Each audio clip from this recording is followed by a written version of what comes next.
चलिए साथियों, स्वागत है आपका आपके अपने YouTube चैनल एक्सीलेंट गुरु पर। मैं हूं राकेश सिहाग। जैसा कि आपको पता है कि हम बात कर रहे थे फिजिक्स की, और फिजिक्स में हमने जो क्लासें की हैं उसमें जो लास्ट क्लास हमने की थी उसमें हमने पढ़ा था ऊर्जा के बारे में, शक्ति के बारे में और ऊर्जा के बारे में। और अगर आपको याद है तो शायद मैंने ऊर्जा के बारे में आपको पढ़ाया था कि ऊर्जा क्या है, इसका मात्रक क्या है, इसकी विमा क्या है। इसके बाद मैंने कुछ आपको ऊर्जा के बारे में मात्रक बताए थे। उसके बाद मैंने शायद आपको ऊर्जा संरक्षण का नियम बताया था। ये सारी बातें हमने पिछले वीडियो में की थी। अगर अभी तक आपने पीछे की क्लास नहीं देखी हैं तो साथियों प्लेलिस्ट बनी हुई है, और प्लेलिस्ट का नाम है फिजिक्स 2024। वैसे फिजिक्स मैंने यहाँ पर कुछ करवाई भी थी पीछे 2019-20 में, लेकिन अगर बात करें हम इस साल की, तो इस साल में एक अच्छे तरीके से और अच्छा कंटेंट आपको देने की कोशिश कर रहा हूं।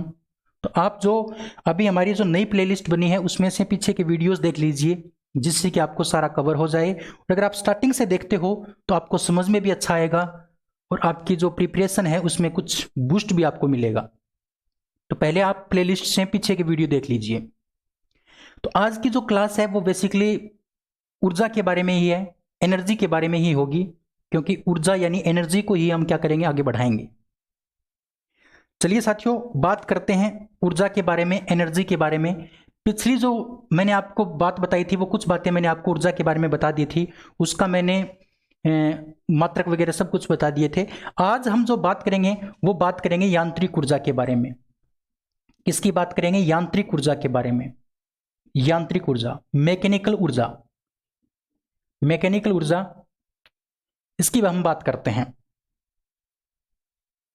तो यांत्रिक ऊर्जा की बात करें तो आपके दिमाग में आया होगा कि ये यांत्रिक ऊर्जा होती क्या है, यांत्रिक ऊर्जा किसे कहते हैं। तो साथियों याद रखना, यांत्रिक ऊर्जा जो होती है वो गतिज ऊर्जा, गतिज ऊर्जा यानी काइनेटिक एनर्जी, और स्थितिज ऊर्जा, पोटेंशियल एनर्जी, स्थितिज ऊर्जा, इसका क्या होती है? इन दोनों का योग जो है उसी को हम क्या कहते हैं, इन दोनों के योग को हम क्या कहते हैं? यांत्रिक ऊर्जा कहते हैं। गतिज ऊर्जा और स्थितिज ऊर्जा के योगफल को यांत्रिक ऊर्जा के नाम से जाना जाता है। क्लियर है बात?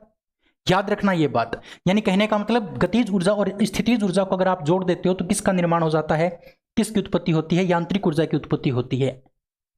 अब बात आती है नेक्स्ट, ये यांत्रिक ऊर्जा है, यह सदैव सदैव समान बनी रहती है, समान बनी रहती है।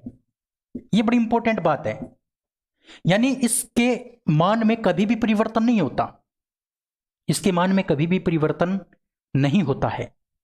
यह बड़ी इंपॉर्टेंट बात है जो आपको याद रखनी है। यह क्वेश्चन कई बार पूछा गया है कि यांत्रिक ऊर्जा का मान सदैव असमान रहता है, सदैव शून्य रहता है, बदलता रहता है या समान रहता है। तो आपका आंसर क्या हो जाएगा? हमेशा इसका मान समान बना रहेगा, कभी भी इसके मान में बदलाव नहीं होगा।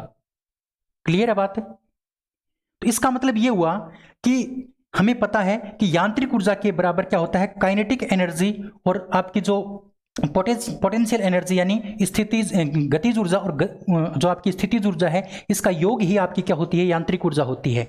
तो ये हमेशा सदैव बने रहने का मतलब ये है कि अगर काइनेटिक एनर्जी बढ़ती है यानी आपकी गतिज ऊर्जा का मान बढ़ता है, तो इस पोटेंशियल एनर्जी का मान यानी स्थितिज ऊर्जा का मान क्या हो जाएगा? कम हो जाएगा। अगर इसका मान बढ़ेगा तो इसका मान क्या हो जाएगा? कम हो जाएगा। एक बढ़ेगी इसमें से तो एक घटेगी, और अगर ये बढ़ेगी तो ये घटेगी, और ये बढ़ेगी तो ये घटेगी। कारण क्या है इसका? क्योंकि यांत्रिक ऊर्जा का मान हमेशा समान बना रहता है, इसलिए इन दोनों में क्या होता है? कम, ये दोनों कम और ज्यादा होती रहती हैं एक दूसरे के विपरीत। अगर ये बढ़ती है तो ये घटती है, और ये बढ़ती है तो ये घटती है। जो इंपॉर्टेंट बात थी मैंने आपको बताई। अब यहां से अगर आप देखोगे तो हमारी जो यांत्रिक ऊर्जा है वो कितने प्रकार की है? दो प्रकार की। यांत्रिक ऊर्जा में दो प्रकार हैं, एक आपका है स्थितिज ऊर्जा और एक है आपका गतिज ऊर्जा। तो हमारी जो यांत्रिक ऊर्जा है इसके दो प्रकार हैं, और इन दोनों प्रकार के बारे में हमें बात करनी है। सबसे पहले बात करते हैं हम गतिज ऊर्जा की। गतिज ऊर्जा क्या है? गतिज ऊर्जा की बात करते हैं। नाम से ही इसकी परिभाषा बना सकते हो, गतिज ऊर्जा। यानी गतिशील जो वस्तु होती है, गतिशील कोई पिंड होता है, तो उसके अंदर आपकी कौन सी ऊर्जा होती है? उसके अंदर आपकी गतिज ऊर्जा होती है। यानी कहने का मतलब किसी वस्तु में गति के कारण यह उत्पन्न होती है। क्लियर है बात? तो ध्यान रखना, गति के कारण उत्पन्न ऊर्जा, गति के कारण उत्पन्न ऊर्जा, जो गति के कारण उत्पन्न होती है उसे हम क्या कहते हैं? उसे कहते हैं गतिज ऊर्जा, काइनेटिक एनर्जी। क्लियर है बात? गति के कारण उत्पन्न होने वाली ऊर्जा को क्या कहा जाता है? गतिज ऊर्जा कहा जाता है।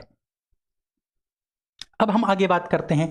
नेक्स्ट अगर हम बात करें गतिज ऊर्जा के बारे में, तो इस गतिज ऊर्जा का आपको फॉर्मूला याद रखना है, इसका सूत्र याद रखना है आपको।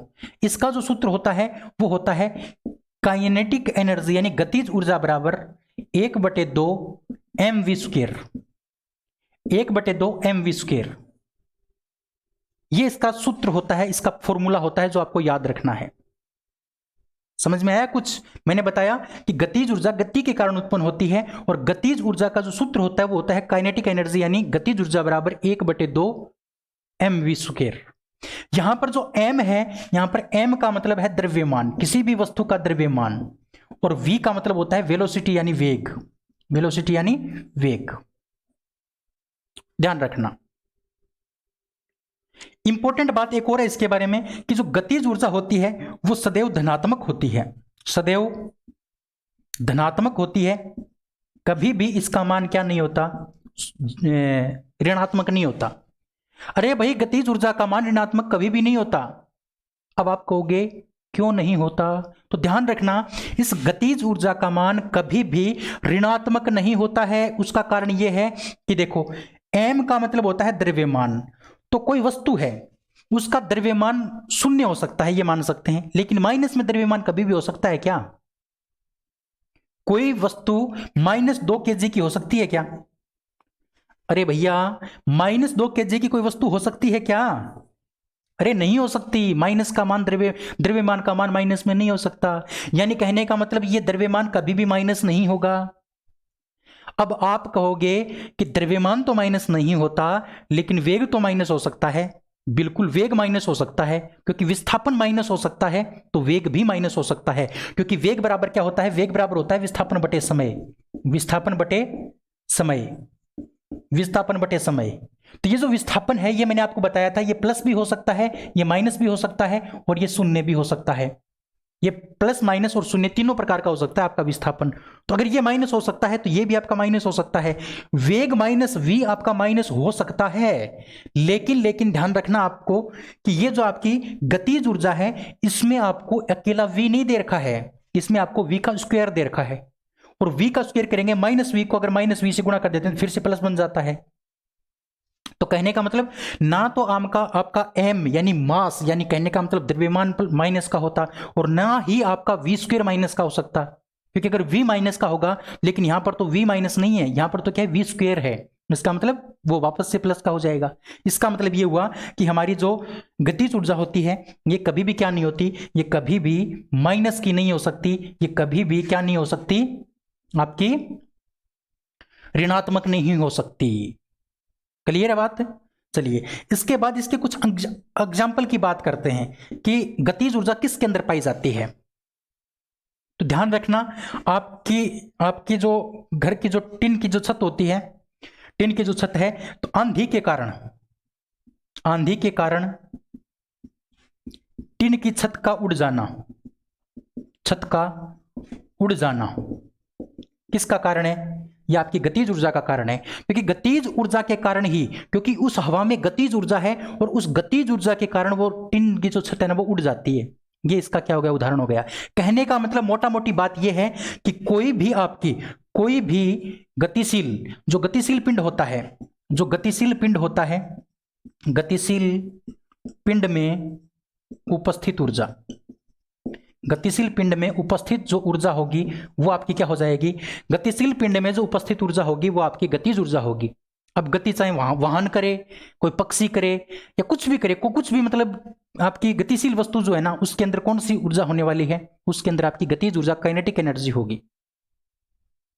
क्लियर है बात है।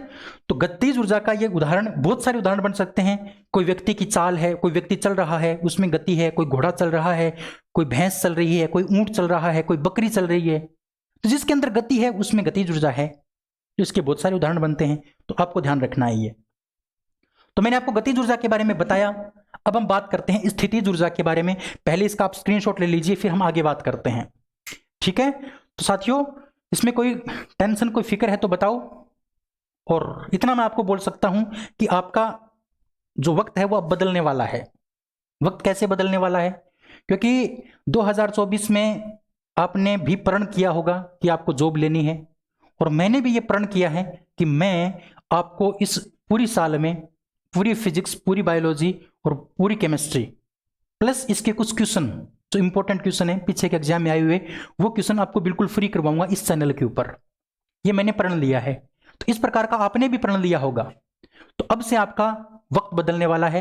तो जो लोग आपको मतलब इज्जत नहीं देते, जो भाव नहीं देते, तो उनको एक बात कह देना। उनको एक बात ये कहनी है कि वक्त ने थोड़ा सा साथ नहीं दिया, वक्त ने मेरा थोड़ा सा साथ नहीं दिया, और लोग मेरी काबिलियत पर शक करने लगे। आपकी काबिलियत पर कोई शक नहीं कर सकता मेरे साथियों, क्योंकि आप बहुत ज्यादा काबिल हो।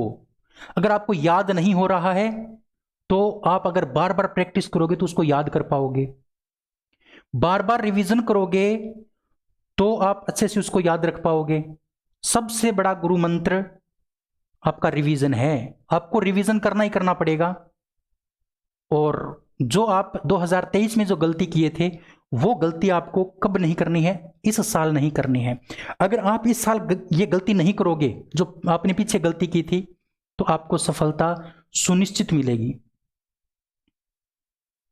ठीक है। तो ये बात थोड़ी सी आपको गांठ बांध के रखनी है और अपनी प्रिपरेशन को अच्छे से करना है।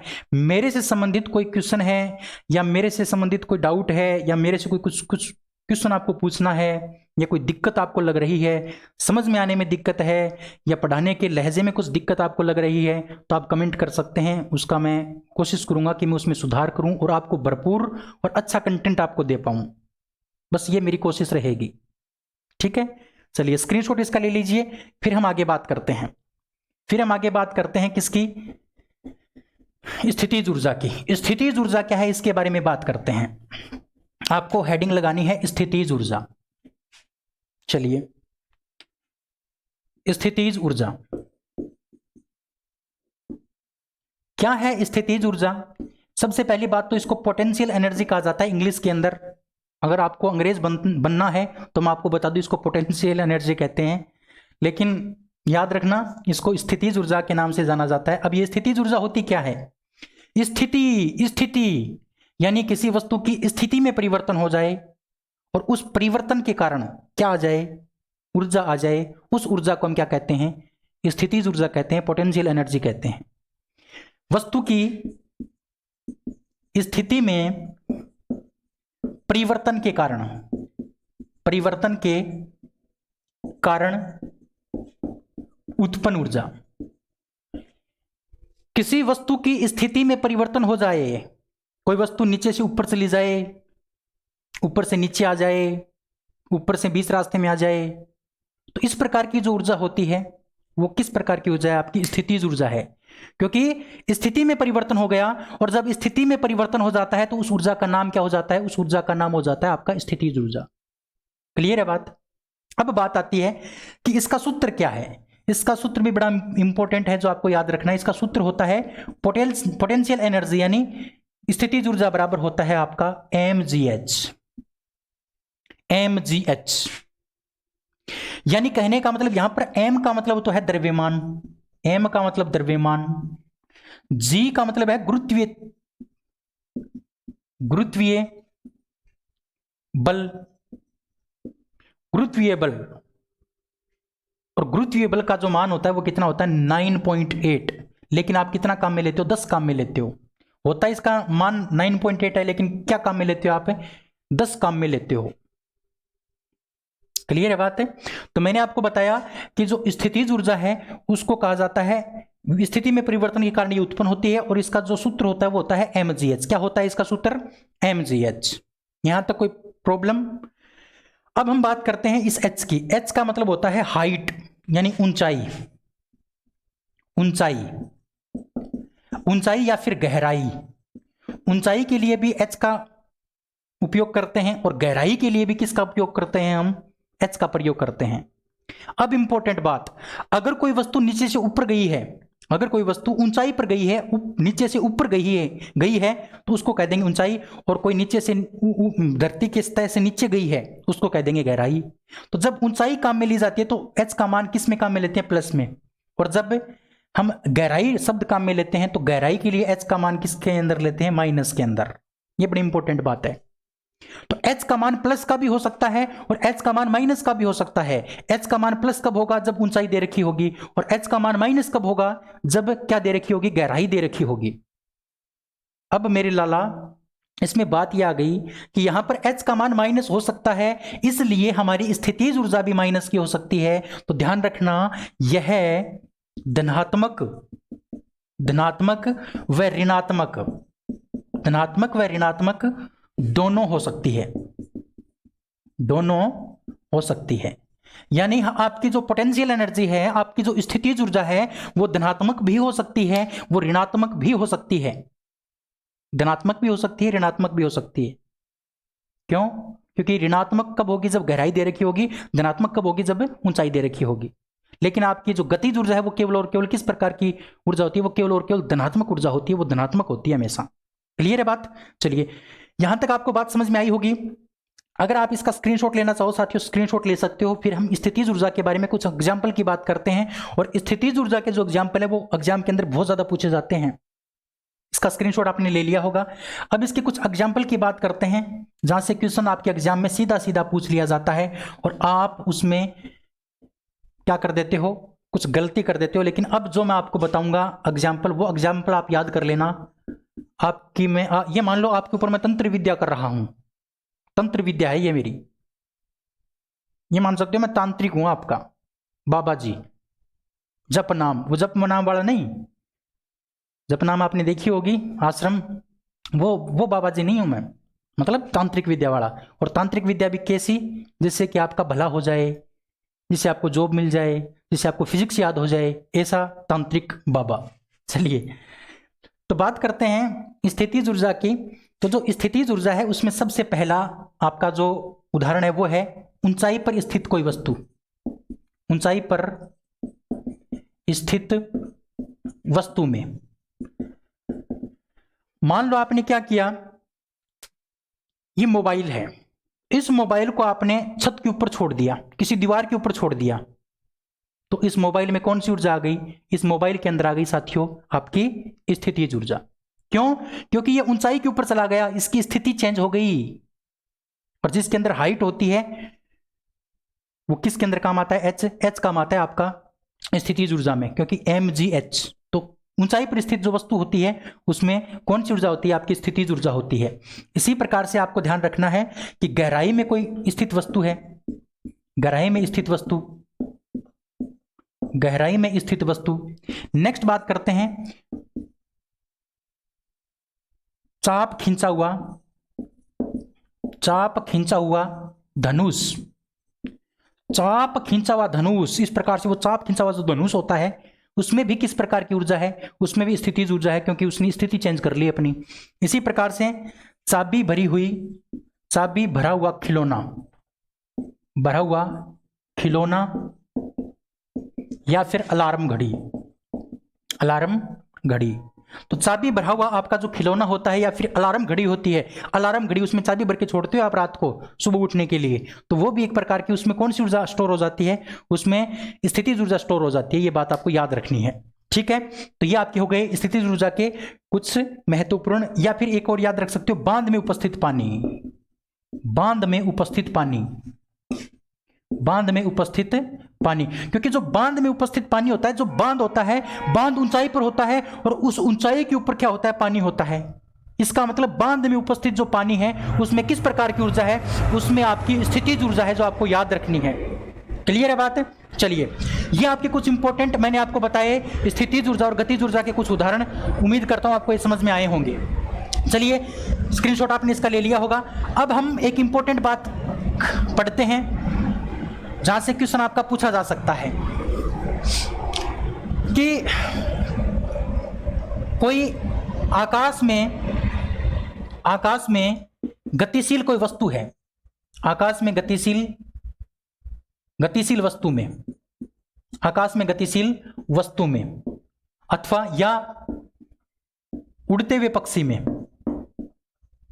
उड़ते हुए पक्षी में, हवाई जहाज में, उड़ती हुई हवाई जहाज में, उड़ती हुई हवाई जहाज में,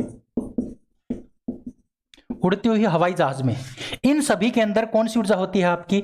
इन सभी के अंदर आपकी गतिज ऊर्जा भी होती है और इसके अंदर आपकी स्थितिज ऊर्जा भी होती है।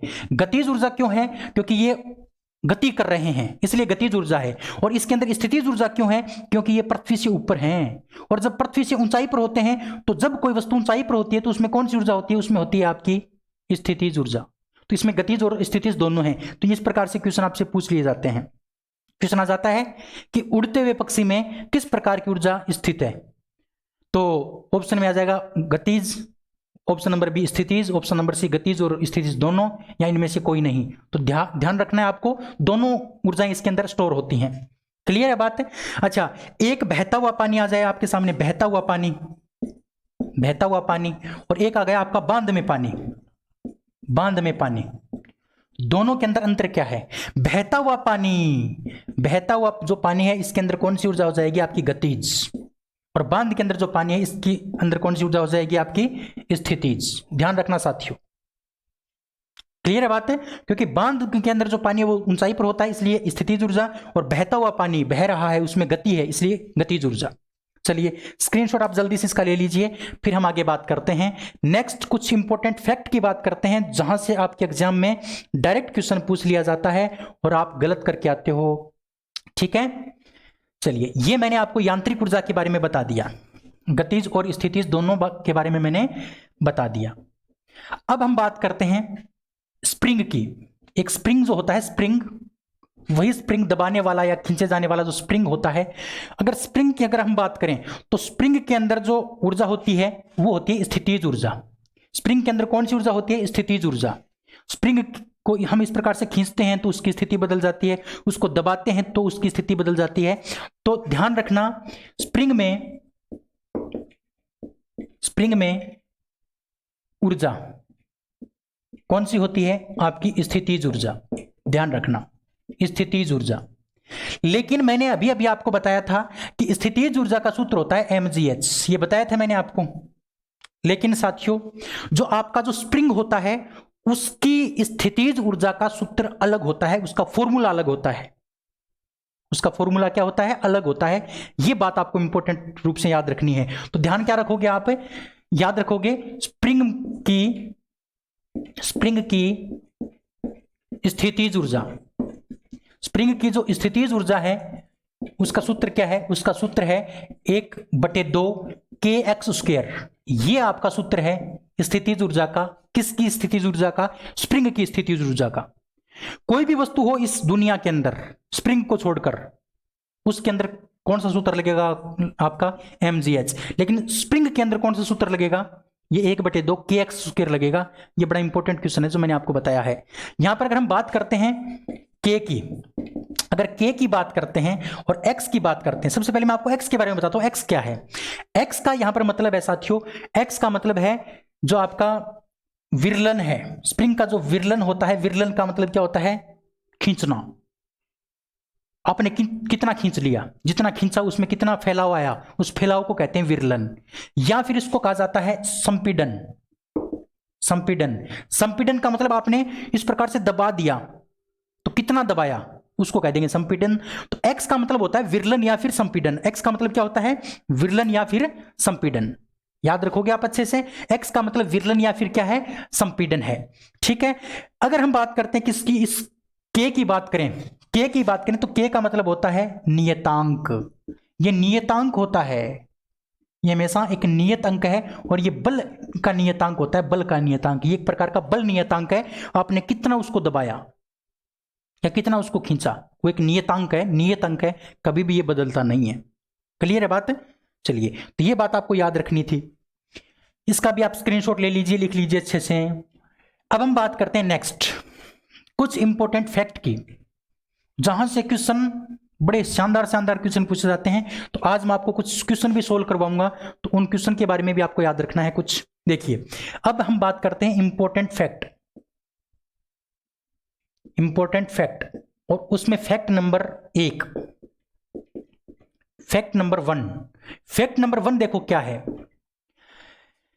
मैंने अभी अभी आपको सूत्र बताया था, काइनेटिक एनर्जी यानी स्थितिज ऊर्जा बराबर 1/2 mv²। ये सूत्र मैंने अभी अभी आपको बताया था। तो यहीं से एक आपका पहला क्या बनता है, फैक्ट बनता है। पहला फैक्ट क्या है आपका कि यहां पर जो काइनेटिक एनर्जी होती है वो समानुपाती होती है द्रव्यमान के। कैसे पता चला आपको समानुपाती का? क्योंकि काइनेटिक एनर्जी के बराबर में ये काइनेटिक एनर्जी के बटे में हम 1 मान सकते हैं। तो काइनेटिक एनर्जी यानी गतिज ऊर्जा का जो आपका प्रतीक है वो ऊपर है, और यहां पर m का मान भी ऊपर है, मतलब m भी ऊपर है। ये m कहां माना जाएगा? इसकी गुणा में है, तो ये ऊपर माना जाएगा, अंश में माना जाएगा, ये तो आपको पता ही है। तो m भी ऊपर और काइनेटिक एनर्जी भी ऊपर, इसका मतलब काइनेटिक एनर्जी समानुपाती किसकी हो गई? m के। ये आपका एक पहला रिलेशन है। दूसरा रिलेशन क्या है आपका कि जो काइनेटिक एनर्जी है, काइनेटिक एनर्जी वो समानुपाती होती है किसके? v² के। ये बात भी आपको ध्यान रखना है, क्योंकि v² भी ऊपर है और काइनेटिक एनर्जी भी ऊपर है। अगर ये इस प्रकार से होता, काइनेटिक एनर्जी यानी गतिज ऊर्जा बराबर 1/2 mv², तो आप क्या बोलते? अब ये जो mv² है ना, ये 2 के साथ में गुणा है, यानी ये हर में है। तो अब क्या कह देते? ये तो देखो ऊपर है और ये नीचे है, तो अब क्या कह देते कि जो काइनेटिक एनर्जी है वो व्युत्क्रमानुपाती होती है किसके? m के। और काइनेटिक एनर्जी किसके व्युत्क्रमानुपाती है? आपके v² के। इसको तो कहा जाता है उल्टा अनुपात, व्युत्क्रमानुपात, और इसको कहा जाता है समानुपात। यानी काइनेटिक एनर्जी किसके समानुपाती होती है? काइनेटिक एनर्जी यानी आपकी जो गतिज ऊर्जा है वो आपकी द्रव्यमान के समानुपाती होती है, और आपका जो वेग है उसके वर्ग के बराबर होती है, उसके वर्ग के समानुपाती होती है। इसका जो वर्ग है ना, वेग का वर्ग, तो वेग के वर्ग के समानुपाती होती है। ये एक रिलेशन आपको याद रखना है, और इसी रिलेशन से बहुत सारे क्वेश्चन बनते हैं, बहुत सारे क्वेश्चन बनते हैं। क्वेश्चन नंबर पहले की बात करते हैं। जैसे क्वेश्चन आ गया, किसी वस्तु का वेग 2 गुना कर दिया जाए तो गतिज ऊर्जा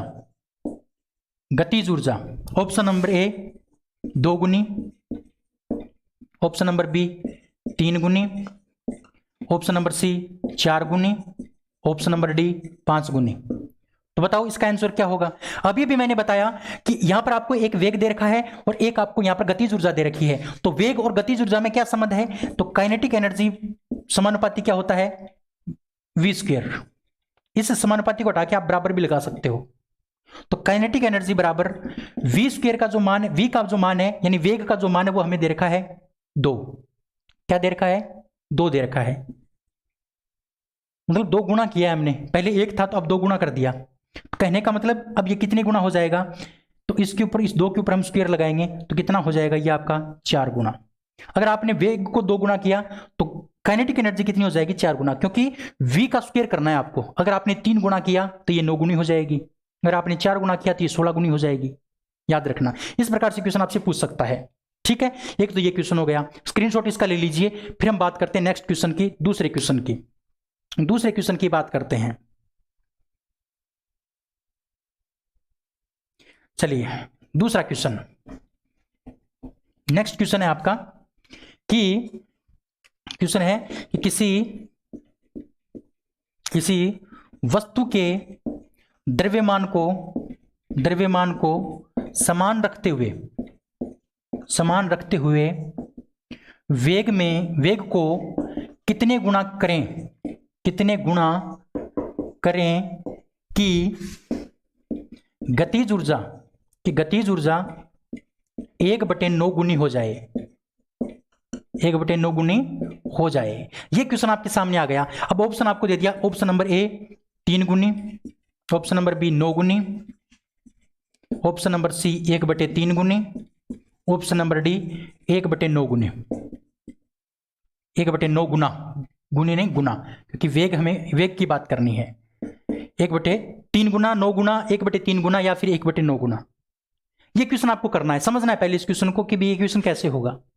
यहां पर भी आपको क्या दे रखा है, द्रव्यमान को तो समान दे रखा है, यानी द्रव्यमान में कोई परिवर्तन नहीं करना, और जिसमें कोई परिवर्तन नहीं होगा तो वो हमें परेशान भी नहीं करेगा, क्योंकि वो अपने आप में क्या है, स्थिर है, उसमें कोई परिवर्तन नहीं है, तो वो हमें परेशान नहीं करेगा। इस द्रव्यमान का कोई मतलब नहीं है हमें, क्योंकि ये समान है। हमें मतलब किस किस का है कि एक तो वेग में परिवर्तन हो रहा है यहां पर, और एक गतिज ऊर्जा में परिवर्तन हो रहा है, तो हमें काइनेटिक एनर्जी बराबर v², ये सूत्र काम में लेना है। क्यों? क्योंकि इन्हीं दोनों में अंतर वो परिवर्तन आ रहा है, इसलिए हम इन दोनों को काम में लेंगे। तो गतिज ऊर्जा कितनी गुनी हो गई, 1/9 गुनी, तो v²। लेकिन आपको सिर्फ वेग का मान निकालना है, वेग को कितने गुना किया था, वेग को कितने गुना किया था, तो वेग को गुणा कितने किया था, तो यहां पर तो v² है, लेकिन हमें निकालना v है, तो यहां से अगर आप v का मान निकालोगे तो 1/9 है, इसके ऊपर आप क्या लगा दोगे, √ लगा दोगे, और इसको अगर हल करोगे आप तो ये आएगा आपका 1/3, तो आंसर आपका हो जाएगा ऑप्शन नंबर सी। क्लियर है बात, कुछ समझ में आया? इस प्रकार से क्वेश्चन आपसे पूछे जाते हैं। स्क्रीनशॉट इसका ले लीजिए, फिर हम नेक्स्ट क्वेश्चन की बात करते हैं। चलिए, ले लिया होगा स्क्रीनशॉट। अब एक क्वेश्चन और बताता हूं मैं आपको, इसी फैक्ट के आधार पर, इसी फैक्ट के आधार पर एक क्वेश्चन और करते हैं हम। क्वेश्चन है आपका कि एक कार, एक बस व एक ट्रेन, एक कार, एक बस व एक ट्रेन का वेग समान है, वेग समान है, तो गतिज ऊर्जा का क्रम आपको बताना है। गतिज ऊर्जा का क्रम आपको बताना है कि एक आपके पास कार है, एक आपके पास बस है, एक आपके पास ट्रेन है, और उनका वेग समान है, तो उनकी गतिज ऊर्जा का क्रम क्या होगा, यानी सबसे अधिक गतिज ऊर्जा किसकी होगी। तो वेग समान है, तो इस वेग का हमें कुछ लेना देना नहीं है। हमें यहां पर एक तो दे रखा है गतिज ऊर्जा, अब इसमें और दूसरा नाम नहीं दे रखा है कुछ भी, सिर्फ गतिज ऊर्जा और वेग दे रखा है, लेकिन वेग हमें काम में नहीं लेना। क्यों? क्योंकि वेग तो समान है। तो वेग अगर समान है, ये वेग काम में नहीं लेना, तो इस वेग को छोड़ करके काइनेटिक एनर्जी यानी गतिज ऊर्जा का संबंध और किसके साथ होता है, तो इस द्रव्यमान के साथ होता है। कहने का मतलब काइनेटिक एनर्जी समानुपाती होती है किसके, m के, यानी काइनेटिक एनर्जी बराबर किसकी हो जाएगी, आपके m के बराबर हो जाएगी। m का मतलब द्रव्यमान, यानी जिसका द्रव्यमान ज्यादा उसकी गतिज ऊर्जा ज्यादा, जिसका द्रव्यमान कम उसकी गतिज ऊर्जा कम। तो यहां पर हमें किसको काम में नहीं लेना, इस v को काम में नहीं लेना, क्योंकि वेग तो समान है। तो जिसका द्रव्यमान ज्यादा होगा वही वस्तु, उसी जिसका द्रव्यमान ज्यादा होगा उसकी गतिज ऊर्जा ज्यादा होगी, और जिसका द्रव्यमान कम होगा उसकी गतिज ऊर्जा क्या होगी, कम। तो यहां पर देखो द्रव्यमान किसका ज्यादा है, ट्रेन का द्रव्यमान ज्यादा है, या बस का ज्यादा है, या फिर कार का ज्यादा है। तो साथियों ट्रेन का द्रव्यमान ज्यादा है यहां पर, क्योंकि ट्रेन बहुत लंबी चौड़ी होती है। उसके बाद किसका होता है, बस का होता है, और उसके बाद द्रव्यमान किसका होता है, कार का होता है। तो यह आपका क्या हो जाएगा, गतिज ऊर्जा का क्रम हो जाएगा। ये गतिज ऊर्जा का क्या हो जाएगा, आपका क्रम। क्लियर है बात है, समझ में आ रही है कुछ? चलिए स्क्रीनशॉट इसका ले लीजिए, फिर हम आगे बात करते हैं, नेक्स्ट फैक्ट नंबर 2 की बात करते हैं। दूसरे फैक्ट से पहले एक क्वेश्चन और बता देता हूं, चलो आपको मैं एक क्वेश्चन अनुपात का बता देता हूं, किस प्रकार से क्वेश्चन और पूछा जा सकता है आपसे। क्वेश्चन आ गया जैसे कि दो वस्तु जिनका द्रव्यमान 10 kg व 40 kg है, तो गतिज ऊर्जा का अनुपात ये आपसे पूछ लिया। गतिज ऊर्जा का अनुपात आपसे पूछ लिया। अगर आपको द्रव्यमान ये दे रखा है, तो आपको पता है यहां पर द्रव्यमान दे रखा है और गतिज ऊर्जा दे रखी है, तो आपका काइनेटिक एनर्जी बराबर क्या होता है, m होता है। यानी कहने का मतलब जितना अनुपात इस काइनेटिक एनर्जी का होगा उतना ही किसका होगा, इस द्रव्यमान का होगा। तो द्रव्यमान कितना दे रखा है, एक हमें m1 दे रखा है, एक हमें m2 दे रखा है। m1 का मान 10 है और m2 का मान 40 है, और इन दोनों का जो अनुपात आएगा वो 1:4 आएगा। यानी हमारी काइनेटिक एनर्जी का अनुपात भी क्या आ जाएगा, 1:4। क्लियर है बात है? तो इस प्रकार से क्वेश्चन भी आपसे पूछे जा सकते हैं, तो इसका स्क्रीनशॉट आप ले लीजिए। अब हम बात करते हैं फैक्ट नंबर 2 की, फैक्ट नंबर दूसरे की। चलिए इसको मैं मिटा देता हूं। अब हमारा नेक्स्ट क्वेश्चन, या सॉरी नेक्स्ट फैक्ट क्या है? Fact number 2, fact number 2। और फैक्ट नंबर जो 2 है वो है कि किसी गतिशील वस्तु को रोकने में किया गया कार्य गतिज ऊर्जा के बराबर होता है, गतिज ऊर्जा के बराबर होता है। यह बड़ा इंपॉर्टेंट फैक्ट है जो आपको याद रखना है कि अगर कोई गतिशील वस्तु है और उस गतिशील वस्तु को आपने बल लगा के रोक लिया, और बल लगा के रोकने में जितना आपने काम किया वो काम किसके बराबर हो जाएगा? गतिज ऊर्जा के। तो याद रखना, किसी गतिशील वस्तु को बल लगाकर रोकने पर, किसी गतिशील वस्तु को बल लगा के रोकने पर जो आपने काम किया है वो काम किसके बराबर हो जाएगा? गतिज ऊर्जा के बराबर हो जाएगा। ये फैक्ट आपको याद रखना है। यानी आपकी काइनेटिक जो एनर्जी है वो बराबर हो जाएगी किसके? W के। यानी गतिज ऊर्जा बराबर हो जाएगी आपके कार्य के। अब इसके ऊपर आधारित एक क्वेश्चन मैं आपको बताता हूं, तब ये फैक्ट आपको समझ में आएगा कि ये फैक्ट कहां काम आ सकता है हमें। तो ये फैक्ट आपके क्वेश्चन में काम आ सकता है कि क्वेश्चन आ सकता है कि किसी वाहन का द्रव्यमान 100 kg है, इसका वेग 20 मीटर प्रति सेकंड है। तो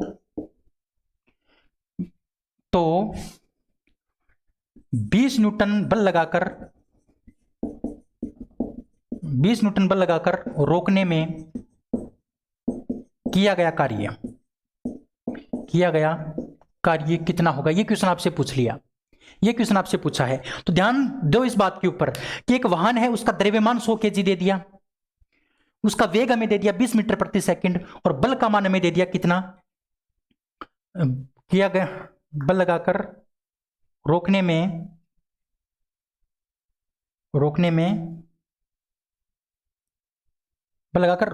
रोका जाता है, बल लगाकर रोका जाता है। तो वह वाहन कितनी दूरी तय करेगा? यह क्वेश्चन पूछ लिया, कितनी दूरी तय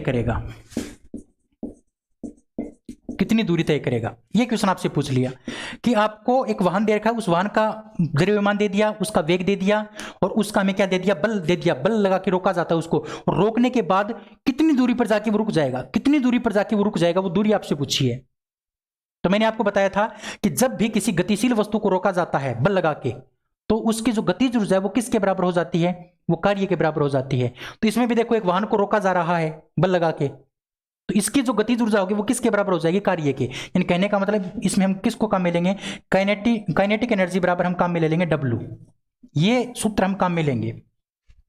अब इस गतिज ऊर्जा का सूत्र क्या होता है? गतिज ऊर्जा का सूत्र होता है 1/2 mv²।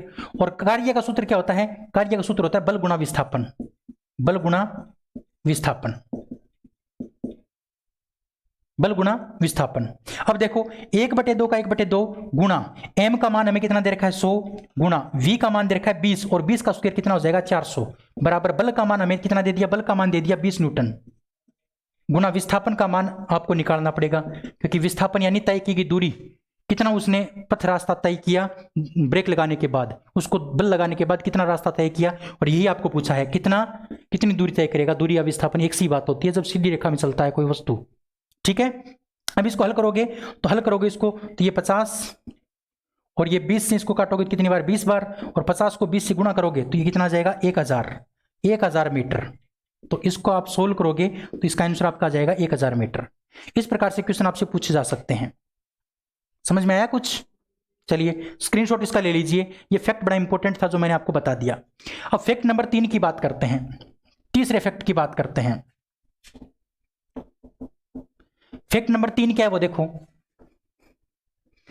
तीसरा फैक्ट ये है कि किसी व्यक्ति द्वारा सीढ़ी चढ़ने या ऊंचाई पर रखी वस्तु, ऊंचाई पर रखी वस्तु या ऊंचाई पर रखी वस्तु या ऊंचाई की तरफ, या इसी प्रकार से ऊंचाई पर रखी वस्तु मान सकते हो आप, ऊंचाई पर रखी वस्तु में, ऊंचाई पर रखी वस्तु या फिर ऊंचाई पर किसी वस्तु को थोड़ी सी लैंग्वेज बनाने में थोड़ी सी दिक्कत हो रही है, किसी वस्तु को ऊंचाई पर ले जाने में किया गया कार्य स्थितिज ऊर्जा के बराबर होगा, स्थितिज ऊर्जा के बराबर होगा। पिछला जो फैक्ट बताया था वो गतिज ऊर्जा से संबंधित बताया था कि अगर कोई गतिशील वस्तु है उसको अगर आप ब्रेक लगा के रोकते हो तो उसमें किया गया कार्य किसके बराबर होगा, गतिज ऊर्जा के बराबर होगा। और इसमें हमने क्या पढ़ा कि कोई व्यक्ति सीढ़ी चढ़ रहा है और उसने सीढ़ी चढ़ करके कोई वस्तु ऊपर रख दी, या फिर उसने किसी वस्तु को ऊंचाई पर ले जा रहा है वो सीढ़ी, तो उसने जो काम किया है वो काम किसके बराबर हो जाएगा, वो स्थितिज ऊर्जा के बराबर हो जाएगा। यानी कहने का मतलब वर्क किसके बराबर हो जाएगा, mgh के बराबर हो जाएगा। अगर कोई व्यक्ति सीढ़ी चढ़ रहा है या फिर सीढ़ी पर चढ़ के कोई वस्तु को ऊपर रख के आता है या फिर ऊपर की ओर ले जा रहा है, तो उसमें जो किया गया काम होगा वो mgh के बराबर होगा, आपकी स्थितिज ऊर्जा के बराबर होगा। क्लियर है बात? अब आपसे यहां से क्वेश्चन क्या पूछ सकता है, क्वेश्चन पूछ सकता है कि कोई व्यक्ति 50 kg की वस्तु को 50 kg की वस्तु को 20 मीटर ऊपर रख देता है तो कार्य क्या होगा। यहां पर आपको कार्य का मान पूछ लिया, काम का कार्य क्या होगा। तो अगर आपको कार्य ज्ञात करना है तो आपको पता है कि जब कोई व्यक्ति किसी वस्तु को ऊपर रख देता है तो उसमें जो काम होगा वो काम किसके बराबर होगा, स्थितिज ऊर्जा के। और स्थितिज ऊर्जा का सूत्र होता है आपका mgh। इसमें अगर आपको W का मान निकालना है तो आपको सूत्र लगाना पड़ेगा mgh। क्यों? क्योंकि जो काम है वो किसके बराबर होगा, स्थितिज ऊर्जा के। क्यों? क्योंकि ये फैक्ट मैंने आपको बताया इसके आधार पर। तो देखो W बराबर m का मान कितना है 50 गुणा g का मान मैंने आपको बताया था 10 या 9.8 और h का मान अभी हमें दे रखा है यहाँ पर 20। तो हम इसको हल करेंगे तो इसको गुणा करेंगे कितना आएगा 10,000 जूल। 10,000 जूल ये आपका क्या हो जाएगा, आंसर हो जाएगा इस क्वेश्चन का। क्लियर है बात है? चलिए स्क्रीनशॉट इसका भी ले लीजिए। फिर हम बात करते हैं नेक्स्ट फैक्ट नंबर 4 की। नेक्स्ट फैक्ट की बात करते हैं। फैक्ट नंबर 4 क्या है वो देखिए। फैक्ट नंबर 4 एक संबंध याद रखना है आपको। फैक्ट नंबर 4 में गतिज ऊर्जा व संवेग में संबंध, इन दोनों में क्या संबंध है वो हमें पढ़ना है। तो देखो काइनेटिक एनर्जी बराबर होता है आपका p²/2m। बराबर करो या फिर इसका समानुपाती भी कर सकते हो इस प्रकार से। यह आपका संबंध होता है किस किस के अंदर, गतिज ऊर्जा और संवेग के अंदर। संवेग और गतिज ऊर्जा में क्या संबंध होता है, काइनेटिक एनर्जी समानुपाती होती है p²/2m के। क्लियर है बात है? तो जब संवेग दे रखा हो, देखो मैंने एक सूत्र आपको बताया था, काइनेटिक एनर्जी बराबर 1/2 mv², ये बताया था। तो इस सूत्र के आधार पर तो जो काइनेटिक एनर्जी है आपकी, जो गतिज ऊर्जा है वो m के बराबर होती है इस सूत्र के आधार पर तो। और इस सूत्र के आधार पर जो काइनेटिक एनर्जी है वो m के क्या होती है, व्युत्क्रमानुपाती होती है, क्योंकि m नीचे दे रखा है और काइनेटिक एनर्जी ऊपर की साइड है। तो जब क्वेश्चन में संवेग नाम आ जाए तो काइनेटिक एनर्जी और द्रव्यमान एक दूसरे के उल्टे होते हैं। अगर ये कम है तो ये ज्यादा होगी और ये ज्यादा है तो ये कम होगी। लेकिन खुद के सूत्र की बात करें, गतिज ऊर्जा के खुद के सूत्र की बात करें तो उसमें जो आपका द्रव्यमान होता है वो इसके बराबर होता है। गतिज ऊर्जा के खुद के सूत्र में द्रव्यमान बराबर होता है। और संवेग अगर क्वेश्चन में आ जाता है, संवेग के साथ में अगर आपका द्रव्यमान आ गया तो वो क्या होता है, उल्टा होता है। ये बड़ा इंपॉर्टेंट फैक्ट है और यहां पर बच्चे बहुत ज्यादा कंफ्यूज होते हैं, क्योंकि बच्चे पीछे पढ़ लेते हैं कि द्रव्यमान और गतिज ऊर्जा बराबर होते हैं, दोनों समानुपाती होते हैं, लेकिन एक जगह समानुपाती नहीं होते, और वो जगह कौन सी है? वो जगह है संवेग की। जब इन दोनों के अंदर रिलेशन आता है, जब इन दोनों के अंदर तुलना की जाती है, तो आपका जो द्रव्यमान होता है वो क्या जाता है? उसका व्युत्क्रमानुपाती हो जाता है, उसका उल्टा हो जाता है। क्लियर है बात? चलिए, तो ये बात आपको याद रखनी है। अब इसके आधार पर एक तो क्वेश्चन सीधा ये पूछ लिया जाता है कि गतिज ऊर्जा और संवेग में क्या संबंध होता है, तो काइनेटिक एनर्जी बराबर, यहां पर बराबर भी लगा सकते हो आप, p²/2m, ये एक संबंध है। और इस संबंध के आधार पर आपसे क्वेश्चन भी पूछ लेते हैं। क्वेश्चन कैसे पूछा जाता है? जैसे क्वेश्चन आपसे पूछ लिया कि एक कार, एक बस व एक ट्रेन का संवेग समान है, संवेग समान है, तो गतिज ऊर्जा का क्रम, गतिज ऊर्जा का क्रम, इसमें भी आपको गतिज ऊर्जा का क्रम पूछ लिया। ध्यान देना, यहां पर संवेग समान है, और मैंने आपको बताया था कि जब कोई वस्तु या जब कोई क्वांटिटी समान हो जाती है तो उसका हमें कोई लेना देना नहीं होता। ये समान है, इसमें कोई परिवर्तन है ही नहीं। तो देखो, काइनेटिक एनर्जी जो है, काइनेटिक एनर्जी के अंदर संवेग समानुपाती होता है, लेकिन संवेग तो समान है, इसका हमें कोई लेना देना नहीं है। तो गतिज ऊर्जा का क्रम किसके आधार पर निकलेगा? इस m के आधार पर निकलेगा। अगर ये m समान होता तो किसके आधार पर निकलता? इस संवेग के आधार पर निकलता। अब ये संवेग समान है तो किसके आधार पर निकलेगा? इस m के आधार पर निकलेगा।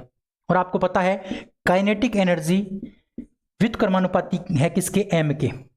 यानी m आपका अगर ज्यादा है तो ये गतिज ऊर्जा कम है, और अगर ये कम है तो गतिज ऊर्जा आपकी क्या है? ज्यादा है, क्योंकि यहां पर इसमें संवेग दे रखा है, और मैंने आपको बताया था संवेग में आपको m व्युत्क्रमानुपाती में लेना है।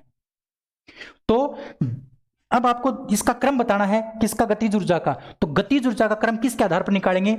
इस द्रव्यमान के आधार पर निकालेंगे। तो जिसका द्रव्यमान ज्यादा होगा उसकी गतिज ऊर्जा कम होगी। तो द्रव्यमान ज्यादा किसका है? द्रव्यमान ज्यादा तो ट्रेन का है, इसलिए इसकी गतिज ऊर्जा क्या हो जाएगी? कम। तो सबसे ज्यादा किसकी हो जाएगी? कार की। सबसे ज्यादा कार की हो जाएगी क्योंकि इसका द्रव्यमान कम है। उसके बाद बस की हो जाएगी क्योंकि इसका द्रव्यमान इससे थोड़ा सा ज्यादा है, और ट्रेन का सबसे ज्यादा द्रव्यमान है, इसलिए इसकी गतिज ऊर्जा क्या हो जाएगी? सबसे कम हो जाएगी, क्योंकि इसमें संवेग समान था। क्लियर है बात? इस प्रकार से क्वेश्चन आपसे पूछे जा सकते हैं जो आपको याद रखने हैं। चलिए, इसका स्क्रीनशॉट और ले लीजिए आप। अब हम बात करते हैं नेक्स्ट।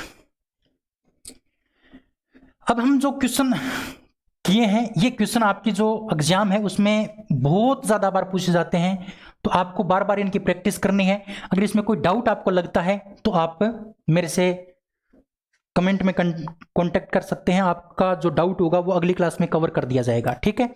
अब हम बात करते हैं एक इंपॉर्टेंट बात, और वो है आइंस्टीन का द्रव्यमान ऊर्जा समीकरण। द्रव्यमान ऊर्जा समीकरण, आइंस्टीन का द्रव्यमान ऊर्जा समीकरण क्या है? तो सबसे पहले बात तो इस आइंस्टीन ने द्रव्यमान ऊर्जा की परिभाषा बताई थी, और वो परिभाषा क्या है वो देखो कि यदि किसी पदार्थ के द्रव्यमान के कारण उत्पन्न ऊर्जा द्रव्यमान ऊर्जा कहलाती है। द्रव्यमान ऊर्जा कहलाती है। द्रव्यमान ऊर्जा किसे कहते हैं? आइंस्टीन के अनुसार द्रव्यमान ऊर्जा किसे कहा जाता है? आइंस्टीन के अनुसार द्रव्यमान ऊर्जा कहा जाता है किसी पदार्थ में जो द्रव्यमान मौजूद है, उस द्रव्यमान के कारण जो ऊर्जा उत्पन्न हुई है, उस ऊर्जा को हम क्या कहते हैं? द्रव्यमान ऊर्जा कहते हैं। और इन्होंने एक बात और बताई थी इस अपने समीकरण के अंदर, इस समीकरण के अंदर एक बात बताई थी कि द्रव्यमान को हम ऊर्जा में बदल सकते हैं, और ऊर्जा को हम किसके अंदर बदल सकते हैं? द्रव्यमान में। ऊर्जा को हम क्या किसके अंदर बदल सकते हैं? द्रव्यमान में। यानी इन दोनों के मध्य क्या किया जा सकता है? इन दोनों के मध्य रूपांतरण किया जा सकता है। द्रव्यमान के कारण हम ऊर्जा बना सकते हैं, और ऊर्जा के कारण हम क्या बना सकते हैं? द्रव्यमान। ये बात किसने बताई थी? ये बात बताई थी किसने? आइंस्टीन साहब ने। और इन्होंने एक समीकरण दिया था, वो समीकरण बड़ा इंपॉर्टेंट है। ये क्वेश्चन आपसे पूछ लिया जाता है कि आइंस्टीन का द्रव्यमान समीकरण क्या है, द्रव्यमान ऊर्जा समीकरण क्या है? तो वो समीकरण आपका E = mc²।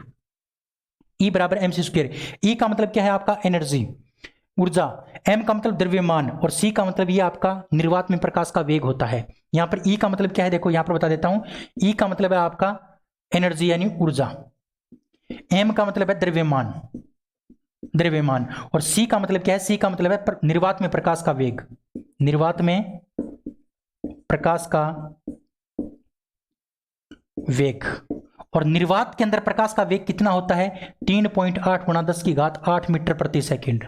ये आंकड़ा आपको याद रखना है निर्वात में प्रकाश के वेग का। तो c की जगह आप क्या ले लोगे, ये मान ले लोगे। और अगर आपको क्या दे दिया जाए, द्रव्यमान दे दिया जाए, यहां से क्वेश्चन बनते हैं। जैसे क्वेश्चन दे दिया आपको कि द्रव्यमान का m का मान है 100 kg, 100 kg, तो E का मान क्या होगा। ये क्वेश्चन आपसे पूछ ले कि कोई 100 किलोग्राम की वस्तु है, उसमें कितनी ऊर्जा होगी, एक 100 किलोग्राम की वस्तु, उसमें कितनी ऊर्जा होगी। तो यहां पर 100 किलोग्राम दे दिया, यानी m का मान आपको 100 दे दिया, तो सूत्र क्या है, E बराबर mc स्क्वायर। तो E का मान हमें निकालना है, m का मान 100 दे रखा है और c का मान कितना दे रखा है, 3.8 गुणा 10 की घात 8। इसके ऊपर क्या लगा देंगे, स्क्वायर। अब इसको हमें क्या करना है, हल करना है। इस प्रकार से आपसे क्वेश्चन यहां से भी पूछे जा सकते हैं आपके न्यूमेरिकल। लेकिन न्यूमेरिकल का फंडा हम बाद में सोल्व करेंगे, जो भी आपके न्यूमेरिकल होंगे वो सारे मैं करवा दूंगा, लेकिन जो पहले थ्योरेटिकल पार्ट है ना वो कंप्लीट कर लिया जाए। तो उम्मीद करता हूं ये क्लास आपको पसंद आई होगी, इसका स्क्रीनशॉट आप ले लीजिए।